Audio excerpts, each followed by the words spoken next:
¿Cómo les va?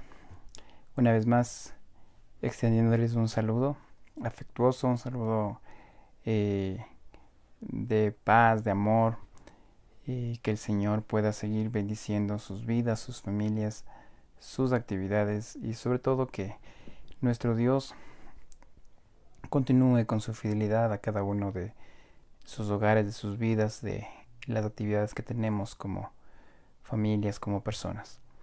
Eh, Siempre gracias a nuestro Dios por darnos estos tiempos de meditación de su palabra, de estudio, de eh, aprender más de ella por medio de la dirección del Espíritu Santo.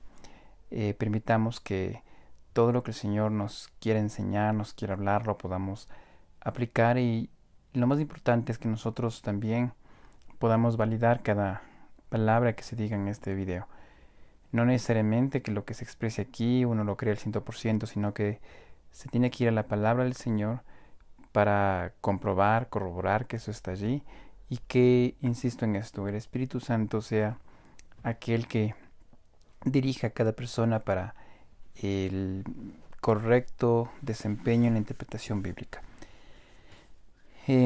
Estamos ya en este video, o estaremos ya concluyendo lo que es la mitad del libro del Apocalipsis. Estamos ahora concluyendo el capítulo 11. Hemos, gracias al Señor, podido avanzar en este tiempo en que mm, se ha aprendido mucho, hemos podido analizar y sobre todo que podamos tener un poco más claro este panorama que será para el final de los tiempos. El arrebatamiento de la iglesia traerá lo que hoy nosotros estamos tratando sobre todas estas situaciones de la tribulación, de castigos, de sanciones, de gente que aún en el momento tan difícil continúa negando la autoridad de Dios, otros que sí lo han hecho, otros que han reconocido a Dios como lo vimos la semana pasada, pero al final de cuentas lo importante en esto es qué cosa, que nosotros podamos darnos cuenta de que todo esto que estamos mirando es exclusivamente para aquellos que no tienen a Cristo. Aquella persona que recibió a Cristo no tiene por qué infundirse de miedo, de temor, de dudas, de ninguna situación similar, sino lo contrario, de agradecer al Señor por haberle permitido ser salvo, ser salva y más allá también porque nos da la esperanza de tener no una vida de condenación, sino una vida de paz en la eternidad con el Señor. Ya concluimos la primera parte de este capítulo 11 la semana anterior cuando habíamos tratado sobre estos dos testigos, aquellos dos personajes que aparecerán por un periodo muy corto en realidad, predicarán, hablarán, serán muertos, resucitarán por la acción y llamado de Dios y después de ese ministerio ellos impactarán a la gente, ¿no? Porque dice que mucha gente reconoció la autoridad de Dios. Ahora vamos a concluir este capítulo 11 en la parte final, donde por fin se nos adentra a lo que es esta séptima trompeta. Aquella séptima trompeta que se hizo esperar desde el capítulo 9 que vimos la sexta trompeta. En el 10 hubo este interludio de dos partes y en el 11 nos adentramos a esta parte de los dos testigos. Ahora, ¿qué nos trae esta séptima trompeta? ¿Algún otro tipo de castigo? ¿Algún otro tipo de sanción? No, es todo lo contrario. La escena de la séptima trompeta nuevamente vuelve al cielo, al trono de Dios, casi al mismo trono de Dios. Se entonan nuevamente cánticos y se entona nuevamente una adoración al Cordero. Cada página del Apocalipsis verifica, si podremos verificar, si podríamos utilizar ese término, verifica la, el dominio que debería tener o que debe tener el Señor Jesús por su obra en la cruz. Cada página del libro está enfocada, de los 22 capítulos del Apocalipsis, está enfocada a darle el crédito que solo el Señor Jesús tiene o merece.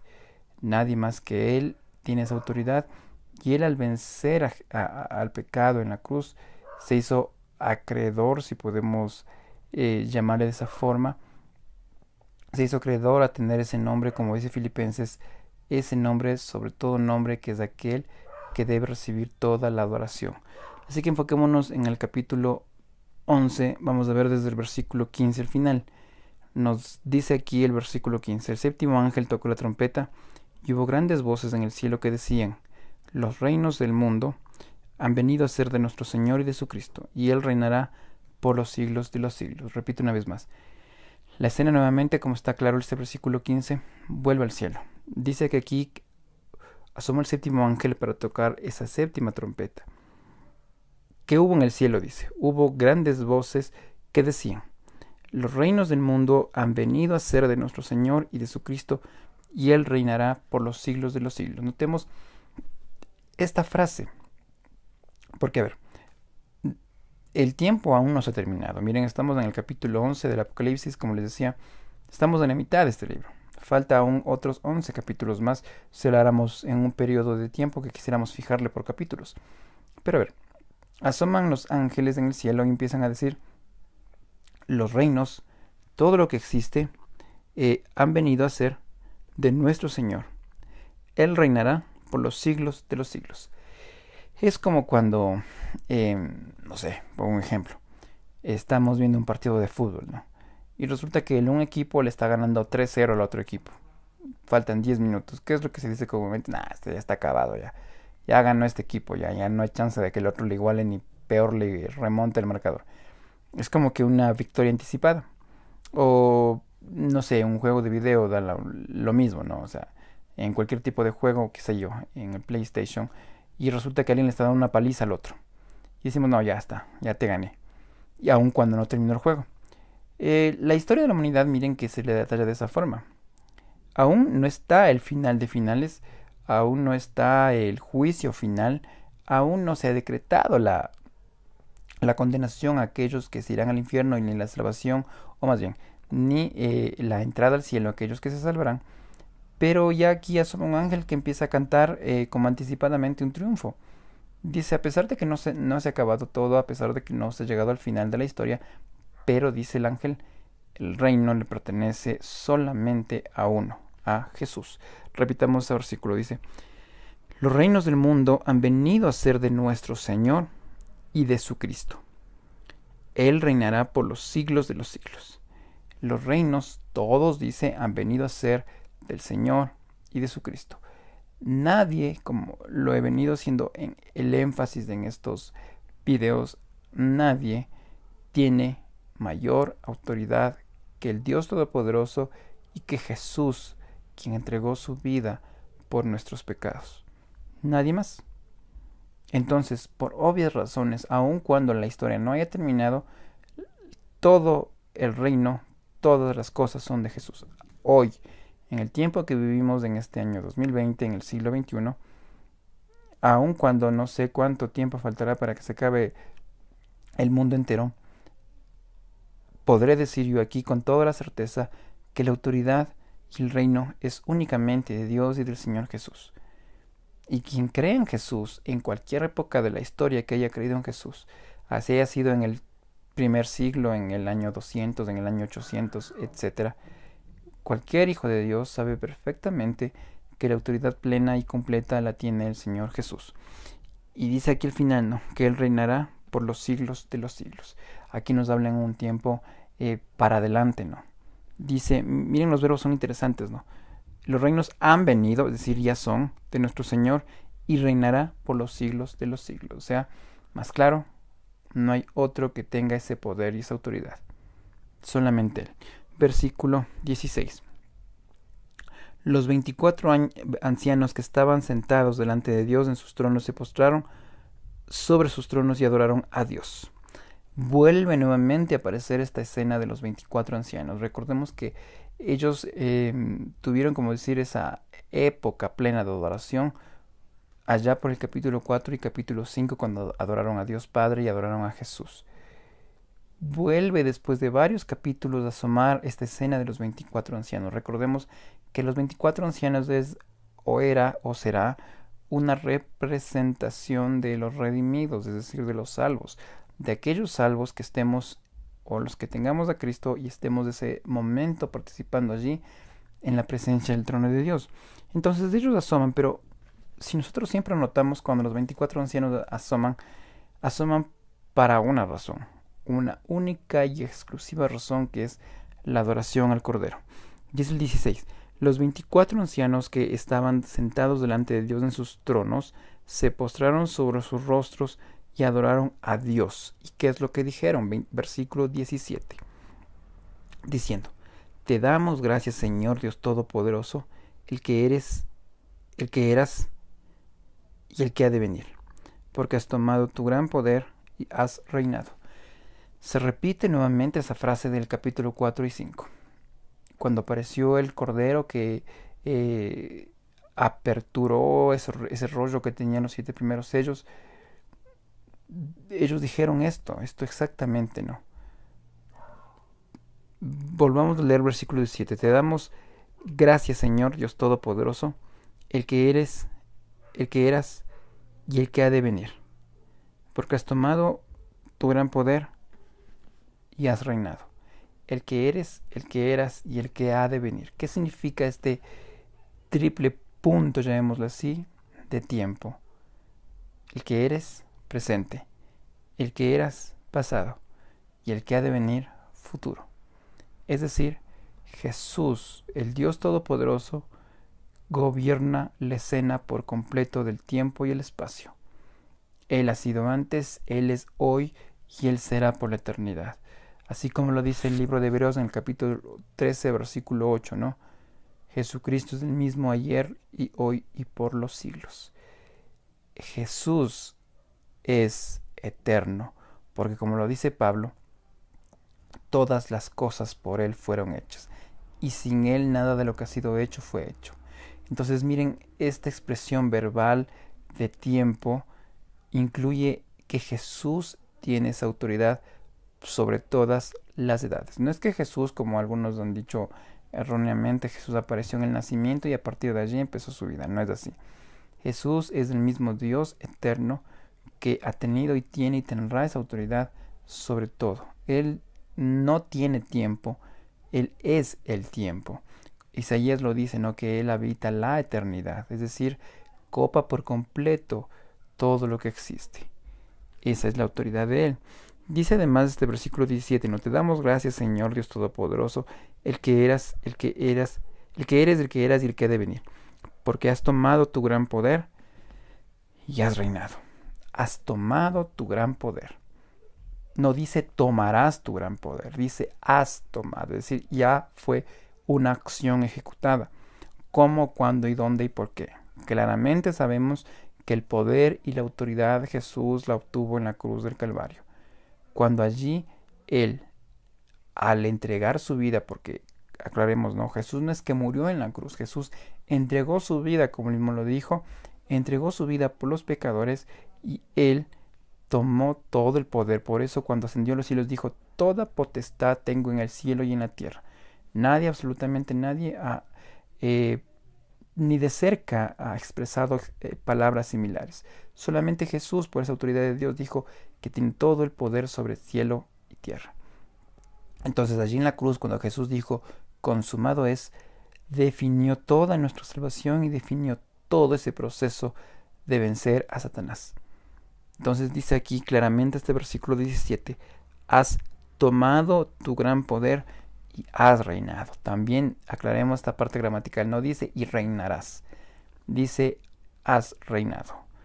Has tomado tu gran poder y has reinado, porque Jesús reina, como ya lo estoy aclarando, por los siglos de los siglos. Él no necesita que alguien venga y le ponga una corona. Él es, como dice el Salmo 24, como dice el Salmo 15, Él es el Rey de la Gloria, por completo, por siempre y para siempre. Versículo 18 dice, y se iraron las naciones y has reinado. Y se iraron las naciones y tu ira ha venido y el tiempo de juzgar a los muertos y de darle galardón a sus siervos los profetas, a los santos y a los que temen tu nombre, a los pequeños y los grandes de destruir y a los que destruyen la tierra. A ver, aclaremos este versículo 18 frase por frase, porque tiene muchas cosas en realidad este versículo. Primero dice, el versículo 18, se airaron las naciones. Se airaron las naciones, es decir, los pueblos todos, aun cuando supieron de esa autoridad de Jesús, aun cuando supieron de que fue una persona o un hombre que transformó, o más que transformar, cambió el rumbo de esta humanidad, han habido naciones, pueblos, personas que, como dice aquí, se airaron, es decir, no reconocieron esa autoridad de él. ¿Y qué pasó con esto después de que ellos no reconocieron? Dice en el mismo versículo 18, tu ira ha venido y el tiempo de juzgar a los muertos. Eso es lo que hemos estado haciendo énfasis en este estudio del Apocalipsis. Si llegamos de tiempo de la tribulación, del juzgamiento, de las sanciones, de los sellos, las trompetas, tanta muerte, tanto destrucción de la naturaleza, no es porque Dios ha sido malo, no es porque Dios es vengativo, no es porque Dios es un ser de calamidad ni cosa parecida, sino claramente de este versículo, porque las naciones se han airado. Y ahí dice después, tu ira ha venido y el tiempo de juzgar a los muertos y de dar el galardón a tus siervos los profetas, a los santos y a los pequeños y grandes. A ver, entonces dice acá, no, claramente, luego de que él tiene esa autoridad, hubo o habrá muchas personas en realidad que no le reconozcan por la necesidad del pecado. Entonces dice que tiene que desatar esa ira de Dios para juzgar a aquellas personas. Pero hay algo más también, dice que pasará al final. Miren el versículo 18, dice, de juzgar primero, y luego dice, y de dar el galardón a tus siervos los profetas, los santos, y a los que temen tu nombre, a los pequeños, a los grandes, y de destruir a los que destruyen la tierra. Se dan cuenta, ¿no? Hay muchos que ofrecen un evangelio de éxito material, u ofrecen un evangelio de éxito personal, u ofrecen un evangelio de éxito al instante. Hay muchas frases, ¿no? Prosperidad, pare de sufrir, siembra y cosecha, o sea, ahora se denomina el evangelio de diferentes maneras. Pero, ¿qué nos dice acá? Miren, se dan cuenta, si habláramos de nosotros, de los profetas, de los siervos de Dios, de aquellos que han creído, dice que recién allí en la eternidad recibirán lo que ellos merecieron. Es cierto, el Señor bendice las vidas, esto es clarísimo, es indudable.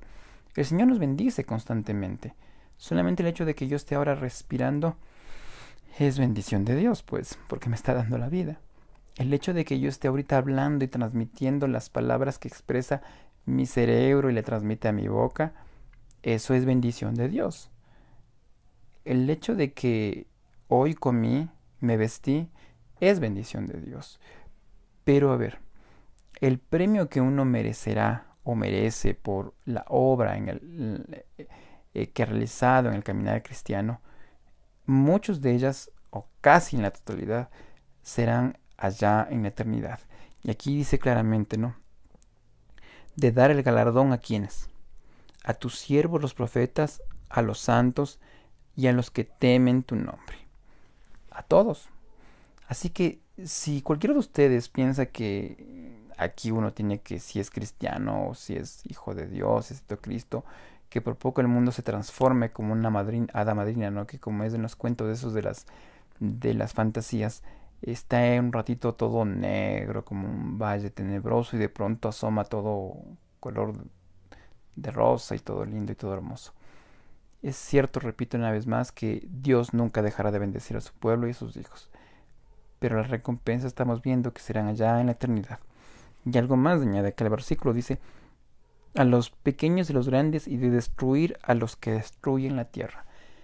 Habrá una sanción adicional, dice, destruir a los que destruyen la tierra.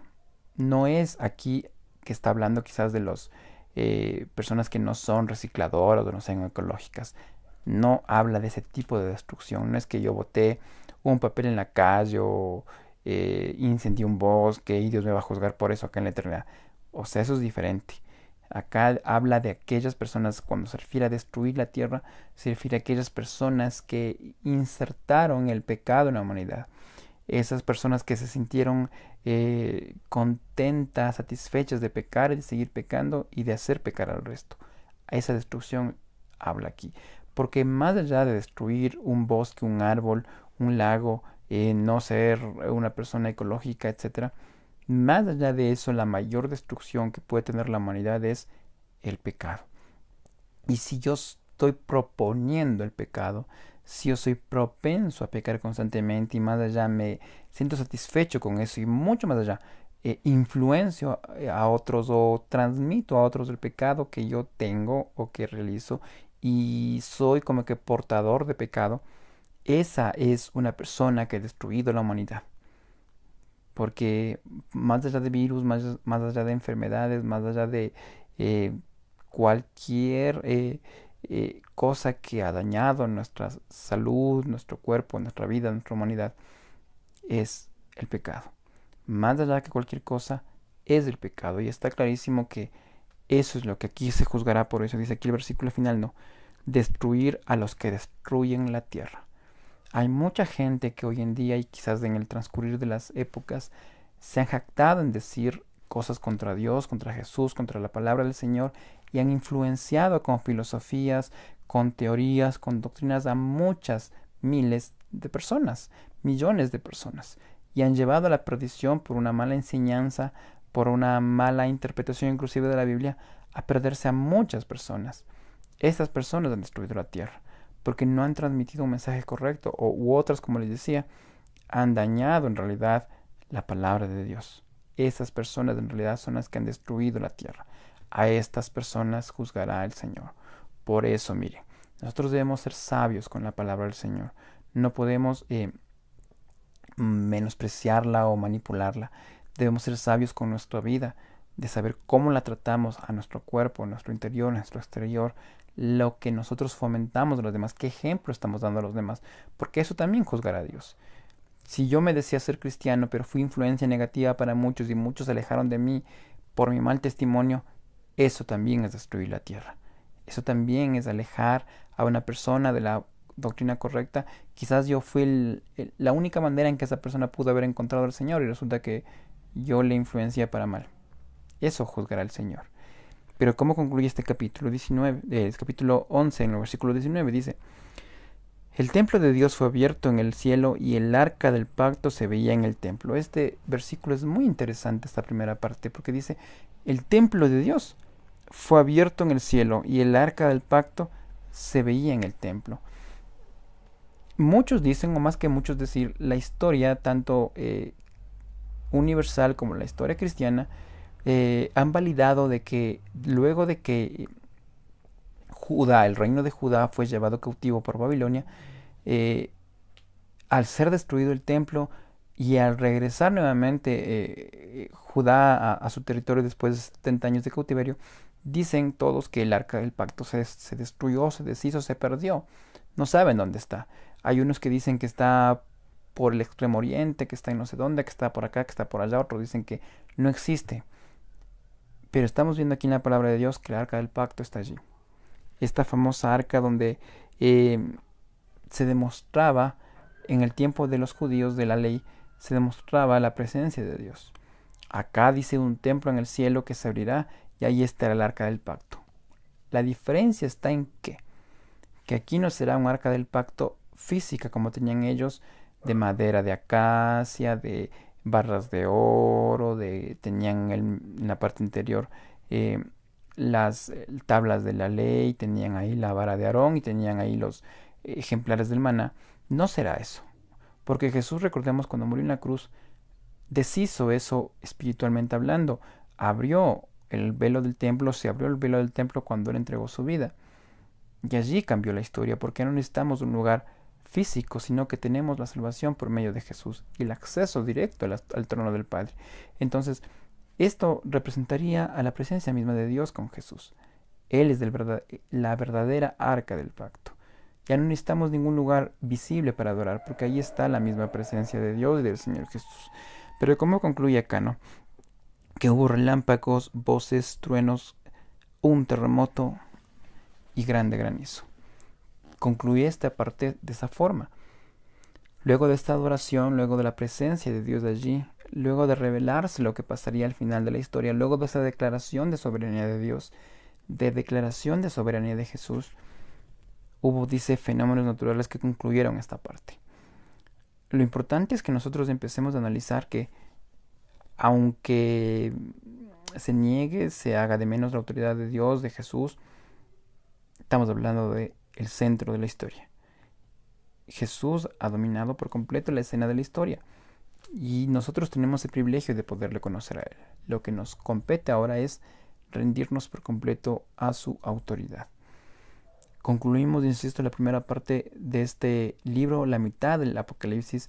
A partir del capítulo 2 en adelante sucederán fenómenos mucho más importantes y mucho más llamativos que comprenderán ya la entrada en escena de este anticristo como personaje de maldad.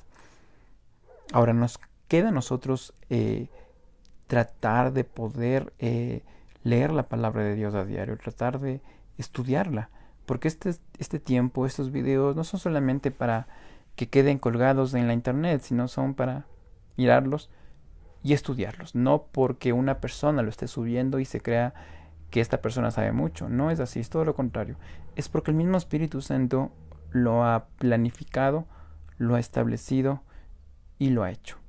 Y esto es únicamente la palabra del Señor, no es voz humana, no es voz de alguien que está aquí frente a ustedes, sino es estrictamente la misma palabra de Dios. Por eso hay que aplicarla, hay que estudiarla y hay que vivirla. Pidamos dirección al Señor, sabiduría, que su Santo Espíritu nos guíe para entenderla y continuemos adelante. Si el Señor nos permite, si el Señor lo permite, nos estaremos mirando la próxima semana y mientras tanto sigamos adelante en este camino que es el mejor que hayamos podido elegir. Que el Dios les bendiga.